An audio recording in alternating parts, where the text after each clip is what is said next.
ധനഹ. എട്ടാം തിങ്കൾ. മത്തായിയുടെ സുവിശേഷം 9-ാം അധ്യായം 18 മുതൽ 26 വരെയുള്ള വാക്യങ്ങളുടെ വിശകലനം. ഭരണാധികാരിയുടെ മകളെ ഉയർപ്പിക്കുന്നു. രക്തസ്രാവക്കാരി സുഖപ്പെടുന്നു. അത്യാസന്ന നിലയിലായ മകളെ ജീവിപ്പിക്കാൻ ഇനി യേശു മാത്രമേ ആശ്രയമുള്ളൂ എന്ന് ആ ഭരണാധികാരി വിശ്വസിച്ചു. 12 വർഷം ചികിത്സിച്ചിട്ടും എല്ലാ വൈദ്യന്മാരും പരാജയപ്പെട്ട സാഹചര്യത്തിൽ യേശു മാത്രമേ ആശ്രയമുള്ളൂ എന്ന് വിശ്വസിച്ച് അവനറിയാതെ വസ്ത്രത്തിന്റെ വിടമ്പിൽ തൊട്ട് സൗഖ്യം പിടിച്ചെടുത്ത ഒരു സ്ത്രീയെ കുറിച്ച് നാം ഇന്ന് ധ്യാനിക്കുന്നു. ഒരിടത്ത് യേശുവിനെ സ്പർശിച്ചപ്പോൾ രോഗസൗഖ്യം നേടിയെങ്കിൽ മറ്റൊരിടത്ത് യേശു സ്പർശിച്ചപ്പോൾ ജീവൻ തിരിച്ചു കിട്ടി. രണ്ടിടത്തും യേശുവിനെ സമീപിച്ചവരുടെ വിശ്വാസമായിരുന്നു അടിസ്ഥാനം.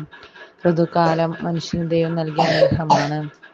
12 വർഷമായ രക്തസ്രാവം നിലയ്ക്കാത്തവളുടെ അവസ്ഥയിൽ കരുണ തോന്നി. സൗഖ്യപ്പെടുത്തലിലൂടെ ജീവന്റെ മഹിമയെ ദൈവം ആദരിക്കുന്നു. ഋതുമതിയാകേണ്ട പ്രായത്തിൽ ആ ജീവൻ പൊലിഞ്ഞ ഒരു പെൺകുട്ടിയോട് കരുണ തോന്നി വീണ്ടും ജീവൻ നൽകുന്നതിലും സ്ത്രീത്വത്തോടുള്ള ആദരവ് തന്നെയാണ് വെളിവാക്കപ്പെടുക. ജീവന്റെയും മരണത്തിന്റെയും മേൽ അധികാരമുള്ളവനാണ് യേശു എന്ന വിളംബരമാണ് നാം ഇവിടെ കാണുന്നത്.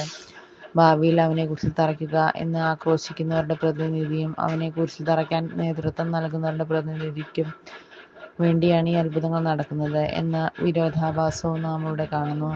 യേശു തന്റെ ജീവിതകാലത്ത് എത്രയേറെ അനുഗ്രഹങ്ങളാണ് മനുഷ്യന് നൽകിയത്.